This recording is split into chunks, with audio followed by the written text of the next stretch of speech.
Contraception ezali eloko moko ya motu ya makasi. Pondongo lobi yango malamu eza koboya kozwa zemi. Pona nini mwasi il faut aboya kozwa zemi. La planification familiale eza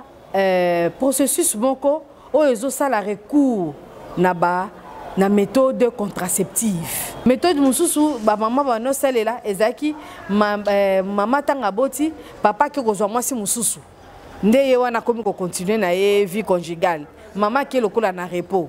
Wana pe ekoma kadike. Mais na biso bandimi pe papa ke nozwa mwasi mususu eza osala kobo. Voilà. Lolenge nini ko kusala pona epa ipe atosa nzambe o ali kosela epa ipe ayeba na ko planifier pourquoi ko na mbeba ona te ya kokanga zemi no kita luka. Asopa yango po makila na tanga na motu na ye. Nyonso la papa baloko na biso tango ekoki biso sikoyo tomipesa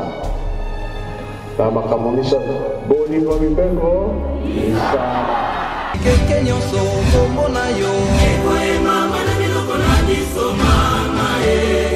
yo nde ozali mama ya mabota bazwa makambo mingi ya mabepo na biso bato moyindo kasi tango eboya bakosepela na biso kaka 100 ans ekokota makambo enene.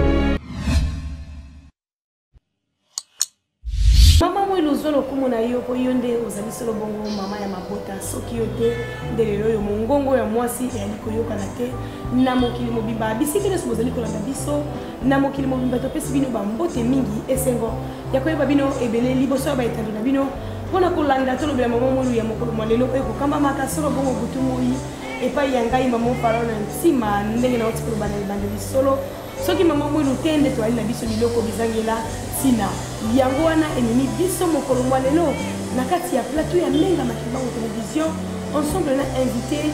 solo bongo de marque na ngai mama falona ya mokolo lelo on a meli bino tozali ko découvrir tout à l'heure tona motami bokisa lokomena tango asuka totika mabe tosala malamu potomika bonzambe alobi yango bien akoningisa mokili kaka te me ndambo ya likolo mpe esika ye azali lokokimela wapi tomibongisi te.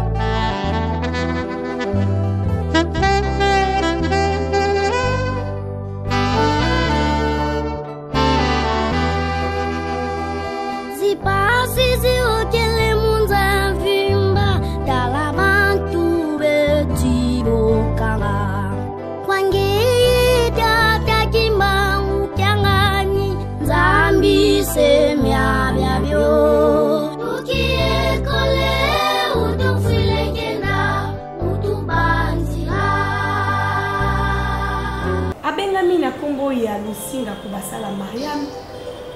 Azali Bongo, sage-femme et prestataire de soins, en plus de cela formatrice nationale corps médical Oyo. Azali Bosala Beta de la Bino, maman Bote la Bino. Bote maman Fallon. Solo on est allé bon moi brève présentation ya maman Fallon Oya ko kambaka émission Oyo to le bela maman Boulou na kati ya menga makibango télévision. O attendre 5 minutes on ko Bino pe na plateau. On a coupé ça ici, on a vraiment pas allé qu'on a biso na mokili mumba pas peut-être yé koloba tant que kelemi ezali ko na sabokasi ya maman mwelo soki na bosani caméra na biso ezali au liboso ya betando ya ba fidèles abonnés coupé ça bon bambo te pe ko sala large présentation na tina ya personne na bino. Merci ngai nazali maman Marianne Lusinga Kubasala ndenge maman Fallon na Epsibino nazali sage-femme de formation, prestataire de soins, enseignante et puis formatrice nationale na mathématiques na biso nyonso ya santé de la reproduction otobengi na mathématiques ya SR Menea po kunande bazolobela mai nyonso ekolekaka na nzoto ya mama biso toza lokola ba spécialiste ya ba mama na santé na bango etali sexe et reproduction. Mon Marianne moko ya ba fidèle kimbongiste mwana tata molimo santé ya sikisiki moko ya ba formatrice ya ba encadreur en termes de santé na kati ya kimvuka kuna na toit conjugal esika tokozwaka mateya soko ya bomwasi lolenge kani ya kofanda na libala mais en termes de santé yango wana bino moko comprendre tina oyo maman Falon amemiye na plateau na biso maman Marianne sans plus tarder tozali ko aborder sujet na biso ya mokolo lelo solo masolo na biso ekovanda autour ya la contraception na kati ya yamba tata molimo centre biso na bade ko anda biso toyebi na ba o ba yebi toli ko informer bango ete contraception na kati ya yamba tata molimo centre zali solo bongo interdit c'est-à-dire quoi komi batela pona ngazemi yango wana ezali interdit komi batela na kati ya société to mi batela par rapport to se protéger par rapport ya ba maladie pe bongo na bongo lingomba soko tali mazali na kati na yamba na o société zali kusenga et ali solo bongo différent tozali wana te tozali ko se préciser na tina ya contraception lolengi auto ebite contraception en tant que femme de santé contraception ezali mabe to malamu na kati na yamba lingo ya tata kibango te parce que kuna batali biso ete ezali malamu te mais en termes de santé na vie quotidienne contraception ezali mabe to pe malamu.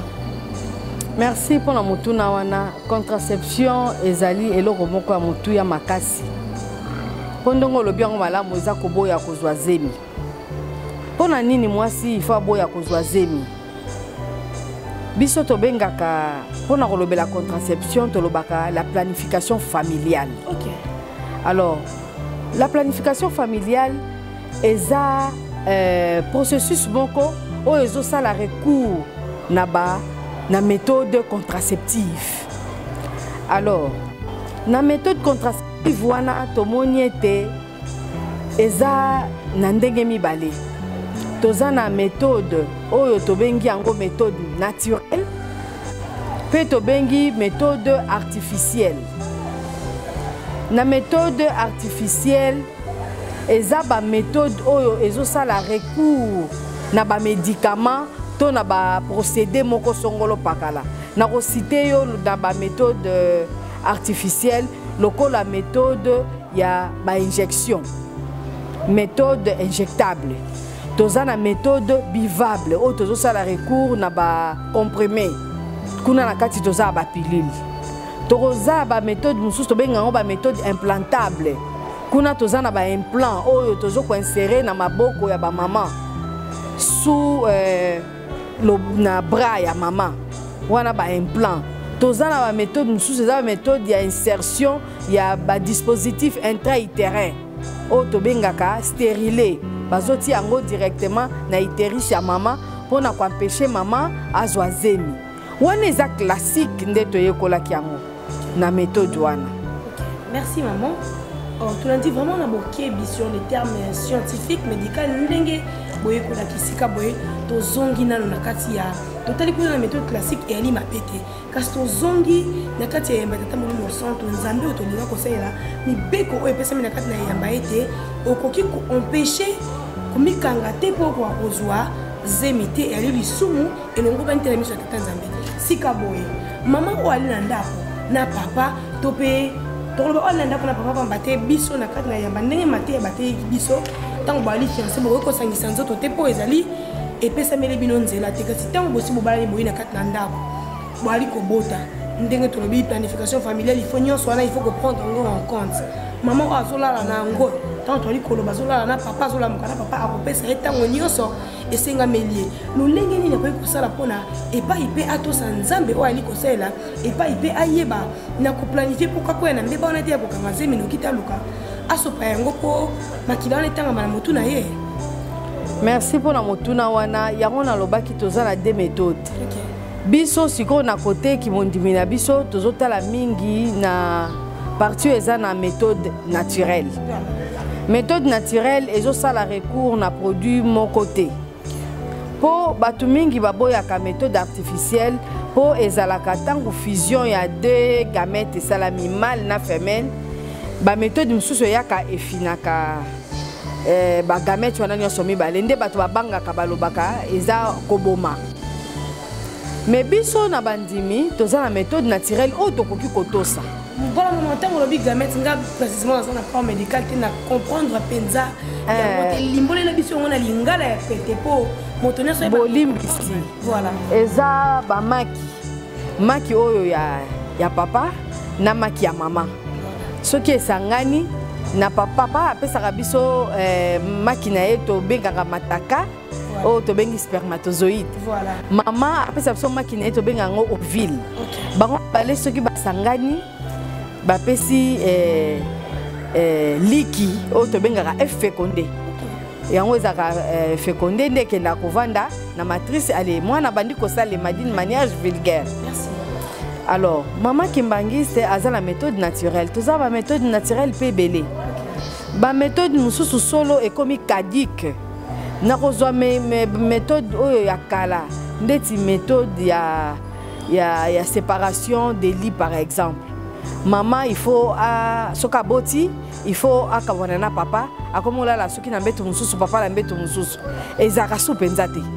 méthode mususu ba mama ba no salela ezaki mama tanga boti papa ki kozwa mwasi mususu nde ye wana komi ko continuer na ye vie conjugale mama ki lokola na repos wana pe ekoma caduque mais na biso bandimi pe papa ki kozwa mwasi mususu eza osale kobo voilà. Alors, la méthode des andeti sikotozo salela, eza lokwa ba observation ya glaire cervicale. Méthode d'observance ya glaire cervicale. Maman soka komi na 14e jour na ye. Eza jour ya fécondation, ako remarqué que ba glaire cervicale biso ba maman. Voilà. Alors, maman waza averti. Soki amoni ba glaire wana ako sangana na papa te. Po ebete ba glaire wana nde yaka ko capter spermatozoïde à papa komema yango si kokene nango na niveau ovile ezali po ekene kosangana epesa F nzoka nde na période wana mama aza averti akosangana na papa te apemi po ayebi ke azosala contraception to azosala planification familiale po azwa mwana na ngonga oyo esengeli pe azwa mwana na nombre oyo bango baponi kobota eza pe na ba conséquences ba mama mingi bazwaka pasi na tangu ya zemi yango na ba mama wana parfois soka aza akoza mondimi mais soka ke pa munganga so munganga moni ke santé na ye eza en danger soka koyi na zemi akosenga ye contraception soki azokoka méthode naturelle te omoni akosala recours na méthode moderne pona ko protéger santé ya mama wana pasi ya makasi to ya liwa eyela yete po nakobota yango wana il faut saler la contraception ndakisa ba maman babela ba maman baza ba cardiaque ba cardiopathe wana so balobi na azwa zemite mais azana ndako libala papa zokoka te ko s'abstenir ekosenga batangana omona ta mususu pe akoboya préservatif mais tant bakosangana il faut koyeba ke er moko zemeko kokota mais tant uzemekoti mama akomi en danger tant akomi en danger bokomi kobanga boito longola zemi oyo ou bien to sa ndeni ekomi dilemme entre bino yangwana contraception eza malamu mingi na biso bandimi to salela alors ba méthode naturelle oyo eza recommandée l'église voilà toye bango soko ebi yango to pusani pembeni ya sage-femme o pusani pembeni na munganga oyo aza na mayele wana ako orienter yo comment faire po oye bako calculer ba date na yo po okoya na likambo etali grossesse non désirée te to grossesse yo ko kotia vie na yo en danger. Merci beaucoup maman Marianne. Topeli sur oyena kati ya Kimvuka, association de femmes Kimbangiste. Oyena kati ya Kimvuka kuna komona ba sage femme lokwa maman Marianne. Bazali ebele ba encadreuse maman oba ko encadrer kabiso. Bakopesa kabiso mateya ya boye nde okoyeba na komi batela maman Marianne à part observation ya glaire cervicale au lobi wana nzela ya biso ba maman ezali na méthode mususu oyo maman pa ko sala naturel pour que comme on tous personnes qui dit bah les mamans font nous kenda au moins tam sous phénomène on les a que la ma area za na bulungu toi za na bandu azui attend ya observer te que ezalaki méthode nini otokoyi ko salela toza pe la ba to da calendrier méthode oyo mama azo calculer date na ye a calculer date na ye banda première règle ya sanza oyo tina première règle ya mois prochain wana zo calculer cycle na ye bongo soki ye moko ayebi ko calculer ngo tende na lobinda pusani pembeni na biso to pembeni na ba cadreur mususu pona kopesa ye mate ya wana toza pe na méthode ya collier du cycle eza lokwa mayaka meza mayaka kolata na kingo te mayaka wana eza na ba perle ya ba couleur ba perle blanche ba perle marron chaque perle eza na signification nango ndeti dans exemple perle blanche eza période ya fertilité oyo soki mama azotambusa ano na ye po toza na ano na chaîne wana ya mayaka ano wana tango ezotambola ekomi na perle blanche mama esengela s'abstenir akosangana suna papa te pamba au moins asangana na papa na moyen ya préservatif sinon te na période wana okoti ya ba perle blanche okozwa zemi sikoyo ezaka le contraire na ba femme oyo bazoluka kobota soki akomi na ba perle blanche nde ye ngonga ya kosala sikoyo ba rapport na ye régulier po ta mosusu tata nzambe akokanisela bango bakoka kozwa mwana na kota ba perle marron okomona keza ba période oyo soit mwasi aza nano na makila na ndenge azokende kosilisa po akende kokoya lisusu na cycle mosusu nde yango wana ezosala ba différence wana soki toza na mayangani na biso ba mama ndenge lobi soki naza na mayaka wana na kolakisa ngo malamu po bato ba comprendre na yebi ke ba mama mingi na lakisaka bango misusu pe ba estima ba yebaki te to programmer yango kaka po to lakisa ngo ba mama matondo mingi ndenge na lobaki na ebandeli soki mama ngolo te nde makambo to yebi yango wapi nani alingaka pesa biso espace nani alingaka pesa biso temps to telema pona to loba boyongudi ya bana tutolele mama mariage tozongi na actualité oyo eutaki koleka pesa liko continuer koleka o pe réjouir mitema ya ba classe moyenne ya population congolaise oyo pe esali ete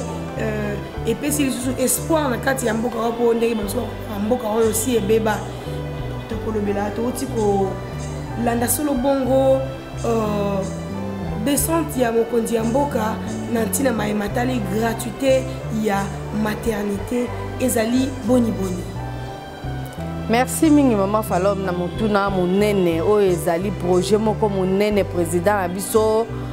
Félix Antoine Tshisekedi Tshilombo asili kotiela biso ba mama congolaise gratuité de maternité ezali mutu ya makasi parce que ba bénéficiaire eza biso ba mama po biso ba mama mutokumba azemi mais ba bénéficiaire eza ba couple congolais tolobi couple po toyebi ke mwasi na mobali so babalani suka babotaka alors tant bazobota na zalaki font maman futa facture ya hôpital il faut asomba bakisi ya cher parfois azana mbongo te et bande ko sala pasi to bande ki ko assister ta mususu ba séquestration ya ba mama na maternité to bando benga ba prison omoni mama boti mais lokola koki ko honorer facture na été ba isolé na chambre moko boye na kati wana azata musu ye moko to bazami balé alongo esika baninga bazali pona nini ye akoki kofuta facture te parfois bando pesa biso bandimi mawa mingi omona ta musu boke kolobela ye pa bakonzi babimisa ye mona mususu pe baboyeli ye ifo avanda nano wana mobali na ye aluka moyen po bafuta facture pona nini ba sage femme to minganga o basalaki basengeli bafutama sikoyo tango mama na futi te allez moi bafuta pe ba prestataire de soins exacté yango moni babanda kokanga bango bongo batala pe bonne foi na bango ti bafuta nzoka nde kokanga bongo eza ko violer ba droit ya ba mama. Ah bon? Kokanga mwasi na kasho eza ko violer droit na ye yango na biso ba sage femme en tant que ba défenseur ya droit de la femme to sepela ki mingi na gratuité wana mais eloko tozo senga ezala effectivité nango tolingi koloba wana nini il faut elanda ba norme nango il faut qu'on songe na ye mwasi aye kobota tango akoya aya kokuta bakisi aya kokuta cadre moko ya malamu aya kokuta personnel qualifié Mais na personnel qualifié on a tomoni première personne ou les personnels de l'avant-plan ou bien de la première ligne. C'est la sage-femme. Mais nini yango tomoni na ba centre oyo ba ciblé. Okende boyeta msomoni ata sage-femme moko te. Baza ba infirmière ba collègue na biso po totanga pe na bango. Bango pe bazwa moi obstétrique na bango. Ba botisaka pe. Mais eza lokola spécialité. Biso to komanga ko sala tango tozo tanga. Programme ezalaki so to komi na era obstétrique tozaki ko zala séparé na système. Ba sage-femme ba ke pai oyo ya air wana baba na benga bango ba coucheuse. Po sikoyo eza lokola nde to changer ba to koma ba congolaise kala tozaki ba zaïroise. Biso to komi ba sage-femme po to lingi tozo appellation ya eza ya instance internationale tozala na kombo moko biso nyonso. Yango oyo be bazaki ba coucheuse ya air wana depuis 1974 système et banda. Bazaki ko formé biso na section sciences infirmières mais orientation accoucheuse. C'est ça déjà qui faisait la différence. Donc biso toza lokwa ba spécialiste mais okomona na ba centre de santé mususu ba poni passage femme bazate. Yango ezopesa biso mwa pasi. Ba poni bango na quel critère pour ba norme de biété sage femme des fois zala à côté ya femme wana femme banda âge de la procréation, si la ménopause, moi c'est hasard à côté à sage-femme pour na ba conseil, pour na ba soins, ainsi de suite. Mais ce que je retiens moi c'est à Ekobota avec gratuité, sans que sage-femme à la place wana. Bon monité que botier les sous moi soit en danger. Pour moi ba technique sage-femme à la mingi, na technologie à mikolo dozo ko apprendre belé. Maninga na biso mususu ba yebi yango te. Merci maman Marianne. Na dit bien au début il y a motuna na ngai to bosi maloba bolobi était ba maman ba ki na prison pour na ba bani ko futa ba facture te. Sika boye likambongo ya ba facture nde mokonzi mboka asili ko boma yango. Ba komi ko ya moyen boka ngai na prison ezate moto être humain normal à ça moi orgueil na habike mboka esi futeli ngai déjà nyonso na ba centre bakei apana kanza so po ekobota na kimia po ebite et puis ça meli bango ndingisa ba kokota na kimia sika boye bino ba sage femme ko ba lombo zaki ko futama soki mama aboti nde ba ko kanza bino siko ba longoli yango ko futama na bino ezali boni pe na ba centre oyo ba ciblé pour na ba sage femme ba kende ko bota est-ce que ba minir yango na ba condition adéquate pour été tant au moins ça zali koya kobota pamba te kuna kobota ezalaka entre la vie ou la mort en cas d'hémorragie kozalaka motema aza na mbongo na ye akobimisa nyonso mpasa na sika boye mbongo te babiloko ya ndenge wana bozwi bameko nini mpona kogarantir santé de la femme. Merci pour la motuna wana c'est vrai ba meko nyonso ezwami ba centre wana esengeli ezala équipé na biloko nyonso biso ozalaka nango posa ntango toyambaka basi. Pour moi si ayaka kaka kobota te ayaka la makambo ebele banda na kilo to benga CPN consultation prénatale pour balobi gratuité bandi wana kuna ba vaccin zali. Donc il faut ministère na biso à santé apprendre vraiment makambo au sérieux ya ko équiper ba centre wana nyonso pour ce qui moi c'est aye akelela te pour ce moi c'est akelela te pour elobi yo auti na ndako alobi gratuité tam so azali pe na mbongo te ata 100 francs na sac ne zate tam so mbongo ne ka transport ayebo e bongo yo bandolo bana mama somba sereng mama sala boye mama tozana kisi boye te mama somba gant omoni ke tozomona susu gratuité ngote ba mama mususu kutu baloba o bona bando silika kasi baloba ki gratuité bongo siko ndeni na somba su gant na sani yango na ministère na ba service daye faut asunga na ba centre wana bilo nyonso to salelaka ekoka pour sage femme peut à travailler na ba condition ya malamu omoni pour ceux qui sage femme azana e na ba condition malamu ako travailler na e bien mais ndengo lobi bango ba mususu eza ba centre ya l'état zo futa mais na ba centre mususu eza privé mbongo babade ko futa yango wana babane ko futela ba personnel maintenant lokola bango bazo futa lisusu te il faut l'état asa la compensation wana il faut asa la ba subvention po bafutaka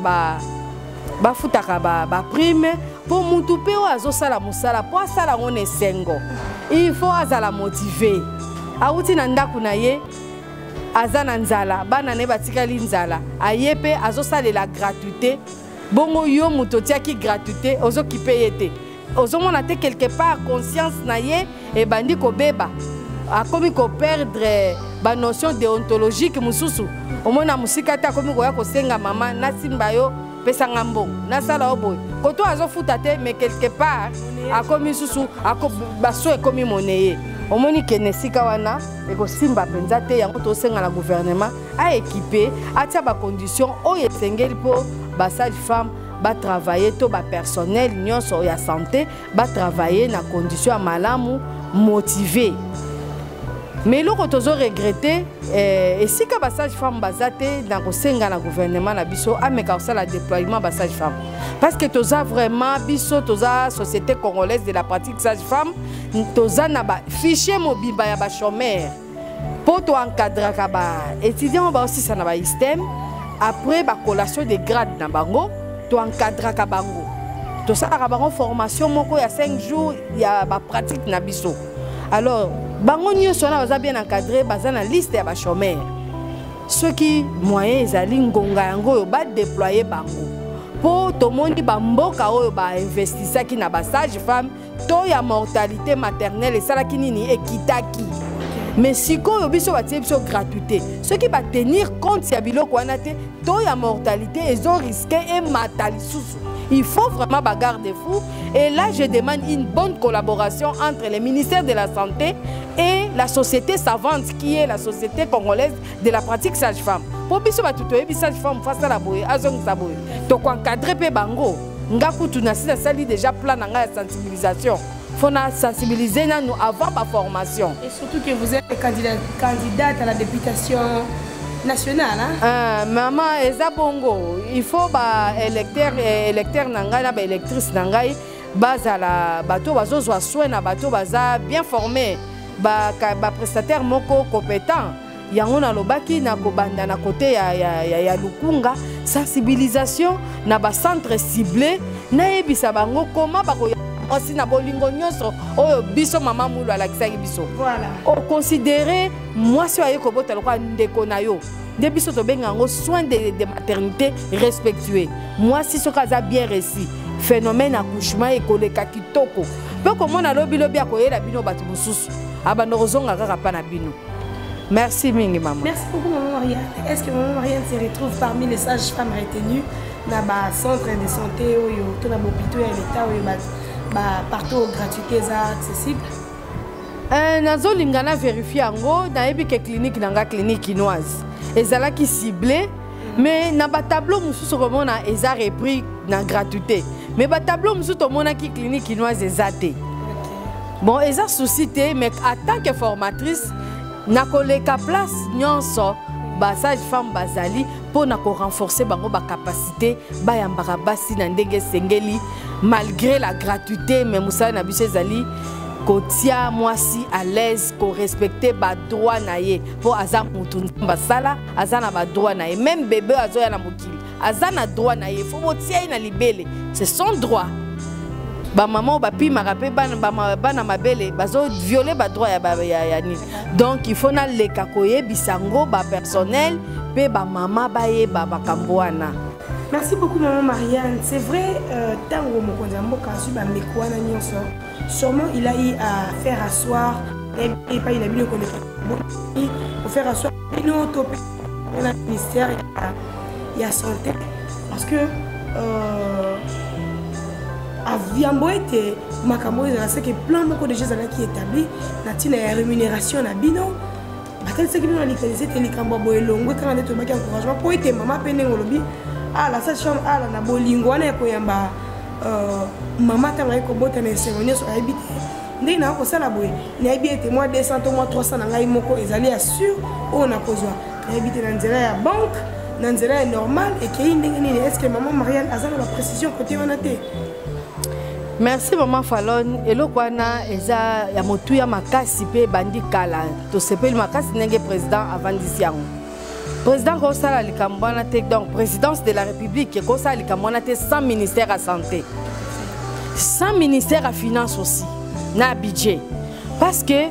Batouana il faut bafutama.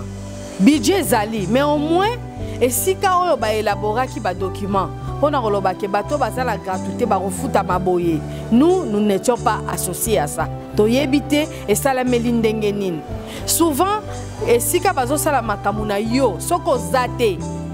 ba avantage yo moko ko ko présenter ke nga ifona sala bo nga fona zo bonga bato ba kolobela o bazate. Yangwana tozo senga vraiment organe ezotala couverture santé universelle. Ezala organe moko etambusami na bato bazana bolingo.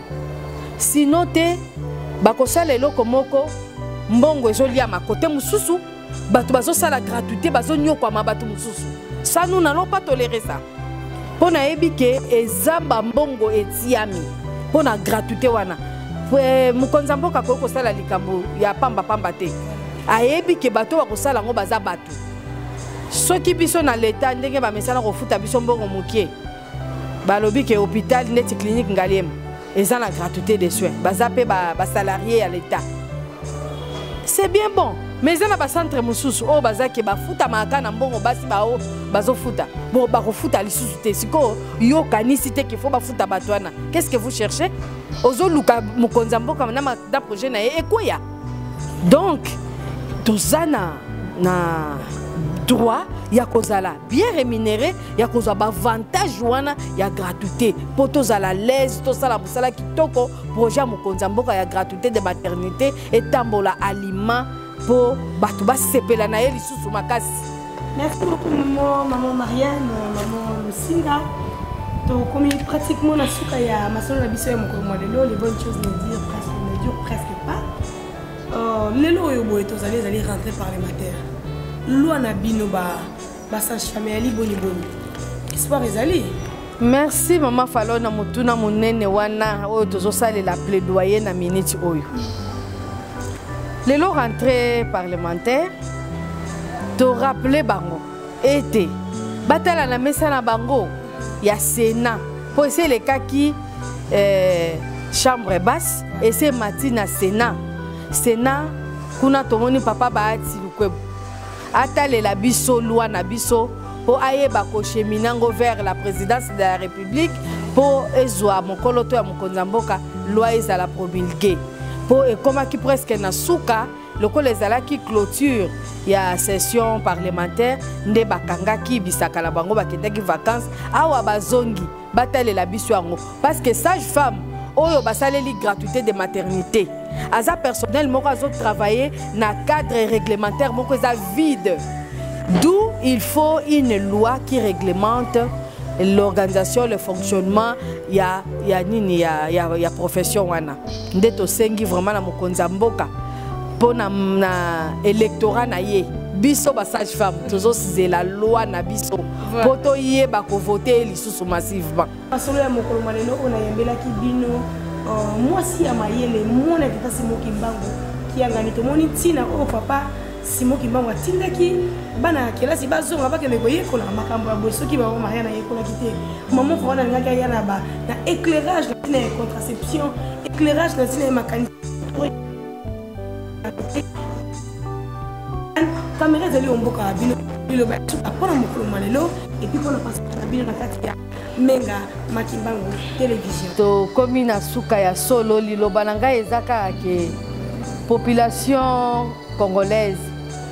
en général et particulièrement la femme congolaise oyo azali bénéficiaire ya gratuité ya maternité azala nesengo pamba te likambo wana tolukaka ngo ntango molai mpo tobanda koyoka pasi mingi mwasi oyo aye akufa mpo ntango mosusu azangaki kisi ntango mosusu personnel oyo ayambaki ye azalaki mayele mingi te mpo na kosunga ye ale akufi. Alors ebanda opesa biso pasi awa batie gratuité ya maternité mama congolaise esepela mpo na biso ba sage-femme mpo na biso ba prestataire de soins oyo tokutami na kati ya maternité bandeko na ngai toyekolaki soki tolongwaka bandako na biso toyaka na hôpital na maternité pona mutu moko tobengi malade to mutu tobengaka ye patient. Alors tobosa na makambo nyonso tozala ngo na bandako na biso soki toye na hôpital tozalaka gentil pona koyamba mutu aye koluka ba soin na biso po soki totie na ba condition malamu soin na biso eza ya qualité. Mais soki toye tie na ba condition malamu te azana ba stress akoki ko développer babiloko mususu lokola basi azemi akoki ko développer tension hypertension oto benga kango pré-éclampsie na tango azemi ekoki ko mema mwasi wana na liwa seulement parce que akei na biso ezaki malamu te. Alors bandeko nanga minganga to yamba basi wana na bolingo biso bayebisaka biso les sages-femmes travaillent avec leur cœur. Donc azo travailler na motema azo yamba mwasi lokola ndeko na ye esika nyonso bozwami ba sage-femme oyo baponi ba centre na bango pona gratuité des soins bandeko nanga bo considérer basi wana lokola bandeko na bino ba belle fille na bino ba belle sœur na bino ba sœur na bino ba tante na bino ba mère na bino po boyamba bango na bolingwa nzambe po babota na kimia nyonso. Alors pona gouvernement plaidoyer na biso ya loi gratuité égale réglementation, il y a profession sage-femme. Merci beaucoup et pour Menga Makimbango ainsi que les fidèles qui m'ont dit qui vous suivent de partout au travers cette émission. Na tombeli bino mukolo malamu pe mabongami malamu po tozokota la mois d'octobre mois oyo tozoko bongisa anniversaire